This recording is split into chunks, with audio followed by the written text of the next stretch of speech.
وَمَنْ كَانَ مَرِيضًا أَوْ عَلَى سَفَرٍ فَعِدَّةٌ مِّنْ أَيَّامٍ أُخَرَ، اور جو کوئی بیمار ہے یا سفر پر ہے تو وہ تعداد پوری کرے دوسرے دنوں میں۔ یرید اللہ بکم اليسر ولا یرید بکم العسر، یہ رعایت بھی اس لیے باقی رکھی گئی ہے کہ اللہ تمہارے لیے آسانی چاہتا، سختی نہیں چاہتا۔ اور یہ آپ کو نوٹ کیجئے گا، ہمارے ہاں بہت سے لوگ اس ٹکڑے کا بالکل حق ادا نہیں کرتے۔ بخار ہے 103 ہے، نہیں جی روزہ تو میں نہیں چھوڑا، روزہ تو رکھوں گا۔ بھائی تم یہ اللہ کی منشا کے خلاف کر رہے ہو۔ اللہ کے بندے، ہمیں معلوم ہے اگر سفر میں نماز کی جو ہے وہ قصر کرنے کی اجازت ہے تو فقہ حنفی کا مسئلہ تو یہ ہے کہ اگر قصر نہیں کرتا تو نماز ہی نہیں ہوئی نہیں نماز۔ اللہ نے تمہیں ایک رعایت دی ہے، تم گویا کہ اپنے آپ کو اس رعایت سے بالاتر سمجھ رہے ہو، یہ تکبر ہے۔ اللہ نے رعایت دی ہے تو اس سے فائدہ اٹھاؤ۔ لیکن بدقسمتی سے روزے کے معاملے میں یہ کوئی نہیں کہتا۔ ایک مرتبہ سفر پہ تھے حضور کسی جہاد میں، اور وہاں پر جن لوگوں نے روزہ رکھا ہوا تھا ان میں سے بعض کو جو ہے وہ بے ہوشی طاری ہو گئی، غشی کھا کے گر پڑے۔ تو حضور کو جب پتہ لگا کہ اس وجہ سے ہے تو آپ نے فرمایا لیس من البر الصیام فی السفر، روزے میں، یہ سفر میں روزہ رکھنا کوئی نیکی کا کام نہیں ہے۔ یہ شاید اپنے آپ کو بڑا متقی سمجھ رہے ہیں کہ میں نے تو سفر میں بھی روزہ نہیں چھوڑا ہے۔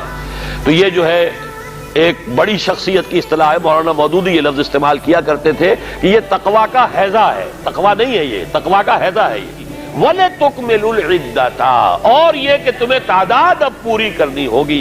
وہ 29 روزے ہوئے تھے تو 29 پورے کرنے ہوں گے۔ یوں سمجھیے 610 عیسوی میں وحی کا آغاز ہوا تو لگ بھگ 620 عیسوی کو حضور نے عام الحزن، اس لیے کہ اسی سن میں حضرت خدیجہ کا انتقال ہو گیا رضی اللہ تعالی عنہ۔ گھر میں دل جوئی کرنے والی ایک وفادار، وفاشار، محبت کرنے والی اہلیہ زوجہ محترمہ تھی، اب وہ بھی نہ رہی۔ ظاہر ہے کہ باہر سے آدمی تقدر لے کر آتا ہے، آج کوئی مجنون کہہ رہا ہے، کوئی پاگل کہہ رہا ہے، کوئی شاعر کہہ رہا ہے، کوئی ساحر کہہ رہا ہے، کوئی مسحور کہہ رہا ہے، کوئی کذاب کہہ رہا ہے۔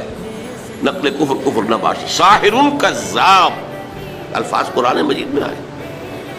یہ سب کچھ آپ سن کر گھر پر آتے تھے تو گھر پہ کوئی تسلی دینے والی تھی نہ ایک، لیکن اب وہ بھی نہ رہی۔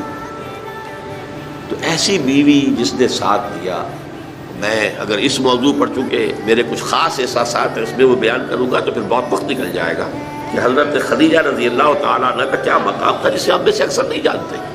حضرت خدیجہ جو صدیقۃ الکبریٰ ہیں، ان کے نام کے ساتھ کبریٰ اس لیے جمع ہوا ہے۔ صدیق اکبر، الصدیق الاکبر ہے حضرت ابو بکر رضی اللہ تعالیٰ عنہ، الصدیقۃ الکبریٰ، جیسے حضرت مریم کے بارے میں آتا ہے قرآن میں کان امہ صدیقہ، تو اس امت کی الصدیقۃ الکبریٰ حضرت خدیجہ رضی اللہ تعالیٰ عنہ۔